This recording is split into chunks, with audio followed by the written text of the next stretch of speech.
Hi hello friends, kitchen queen ह्या मराठी चॅनलमध्ये मी प्रतिभा तुमच्या सर्वांचं मनापासून स्वागत करते. सर्वप्रथम सर्वांना असे स्वामी समर्थ स्वामी महाराज तुमच्या मनातील सर्व चांगल्या इच्छा पूर्ण करत आणि आजचा दिवस तुम्हाला खूप छान आनंदात जात अशी स्वामींच्या चरणी प्रार्थना करून व्हिडिओला स्टार्ट करते. चला तर मस्त आपण डाळ पालक बनवणार आहोत. याची रेसिपी मी तुमच्यासोबत शेअर करत आहे. इथे साधारण एक जोडी मी पालकाची घेतली होती, ती निवडली, स्वच्छ धुवून घेतली, कुकरला छान अशी शिजवून घेतलेली आहे. आणि शिजवताना मी त्याच्यामध्ये तूर डाळ थोडीशी आणि अगदी थोडीशी मूग डाळ आणि आणखीन थोडीशी हरभऱ्याची डाळ टाकली होती. हे कुकरला डाळी स्वच्छ धुवून घेतल्या आणि कुकरला लावून घेतलं. शिजवताना 1-2 टोमॅटो, हिरवी मिरची आणि शेंगदाणे टाकले होते. मीठ आणि हळद टाकून छान असं थोडंसं तेल टाकून कुकरला 5-7 शिट्ट्या करून घेतल्या. चला आपण त्या डाळ पालकला मस्त असा तडका देणार आहोत. इथे कढई घेतलेली आहे. कढईमध्ये 4 ते 5 चमचे तेल टाकलेले. तेल छान तापलं की त्याच्यामध्ये मोहरी आणि हिंग आणि जिरे टाकलेले. ते छान तेलामध्ये फ्राय झाले की त्याच्यामध्ये कांदा कट करून टाकलेला आहे. कांदा देखील आपल्याला तेलामध्ये छान असा परतून घ्यायचा आहे. कांदा हलकासा परतला की त्याच्यामध्ये लसणाच्या 7-8 पाकळ्या क्रश करून टाकलेल्या आहेत. इथे छान असे तेलामध्ये फ्राय करून घेऊया. तिथे पाहू शकता छान असं फ्राय झालेलं आहे. आता त्यामध्ये आपल्याला लाल तिखट 2 चमचे टाकायचं आहे. कारण की आपण गरगट्टा शिजवताना देखील हिरव्या मिरच्या 7-8 हिरव्या मिरच्या ॲड केल्या होत्या. त्याच्यामुळे लाल तिखट हे थोडंसं बेतानच टाकायचं आहे. साधारण इथं 2 चमचे टाकलेलं आहे मी. टेस्ट मस्त येते म्हणून टाकलेलं आहे. छान असं तेलामध्ये फ्राय झाले की त्याच्यामध्ये शिजवून घेतलेला डाळ पालक आहे ना, तो ह्याच्यामध्ये टाकलेला आहे. ते पाहू शकता. मस्त कुकरला लावून 5-7 शिट्ट्या करून घेतल्या. छान असा मऊसूत शिजलेला आहे डाळ पालक. इथे मस्त असा तडका देऊन झालेला आहे. थोडंसं पाणी ॲड करूयात आपण. आणि हे जास्त घट्टही नसतं आणि जास्त पातळही नसतं, मिडियम असतं. इथं हवं आपल्याला जितपत हवं आहे तितपत आपण पाणी टाकू शकतो. इथे पाहू शकता मी छान असं मस्त असा तडका दिलेला आहे. छान असं मिक्स करून घेत आहे. काही सुंदर आणि अप्रतिम असा रंग आलेला आहे, पाहू शकता. नंतर यामध्ये शेंगदाण्याचं कूट आपल्याला 4 ते 5 चमचे टाकायचं आहे. परत छान असं मिक्स करून घ्यायचं आहे. इथे शेंगदाण्याचं कूट मी 4 ते 5 चमचे टाकलेले आहे. छान असं मिक्स करून घेत आहे. पाहू शकता. चॅनलवर नवीन असाल आणि पहिल्यांदाच व्हिडिओ पाहत असाल तर किचन क्वीन ह्या मराठी चॅनलला नक्की सबस्क्राईब करा आणि शेजारच्या बेल आयकॉनवरही नक्की क्लिक करा. इथे छान असं उकळे आलेले आहे डाळ पालकला. आता त्याच्यामध्ये आपल्याला थोडीशी कोथिंबीर टाकायची कट करून. आज शिजवताना देखील मी थोडीशी कोथिंबीर ॲड केली होती बरं का.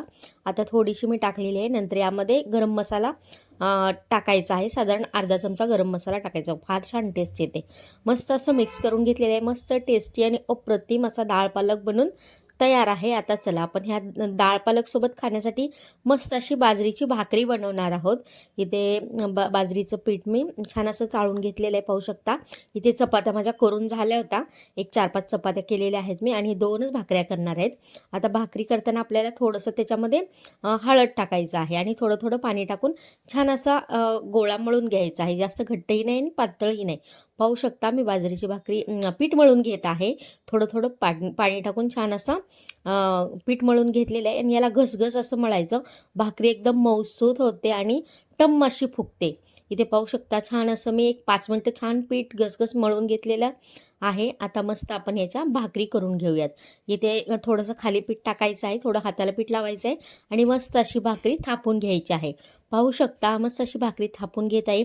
गरगट्ट्यासोबत खाण्यासाठी ही बाजरीची भाकरी असली भारी लागते ना, मस्त अशी चुरून खायची बरं का, भारी लागते. आणि वरून थोडंसं तूप टाकायचं. इथे पाहू शकता मस्त अशी भाकरी मी थापून घेतलेली आहे. भाकरी थापून झाली की त्याच्यावर आपल्याला तीळ टाकायचे आहेत. इथे पाहू शकता तीळ मी टाकत आहे आणि परत त्याला थोडंसं प्रेस करून घ्यायचं आहे. मस्त असं प्रेस करून घेतलेलं आहे. चला आता ही भाकरी आपण मस्त अशी खरपूस अशी भाजून घेऊयात. इथे तवा देखील तापला होता.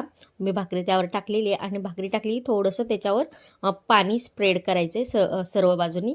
इथे पाणी मी लावून घेतलेलं आहे. एक साईडने छान अशी भाकरी झाली ना, अगदी 2 ते 3 मिनिटात आपल्याला हे परतून घ्यायचे आहे. इथे पाहू शकता मस्त आता त्याच्यावरचं पाणी अगदी थोडंसं सुकलेलं आहे. पूर्ण पाणी सुकू द्यायचं नाही. थोडंसं पाणी म्हणजे अर्धवट सुकलं ना, मग भाकरी आपल्याला पलटी मारून घ्यायची आहे. इथे पाहू शकता मस्त अशी भाकरी पलटी मारून घेतलेली आहे. मस्त अशी गरमागरम भाकरी होत आहे. तिकडे गरगट्टा तर झालेलाच आहे. इथे पाहू शकता एका बाजूने छान अशी भाकरी शेकलेली आहे. त्याला आपण परतून घेऊयात. मस्त गॅसची फ्लेम लो टू मिडियम करून आपल्याला ही भाकरी शेकून घ्यायची आहे.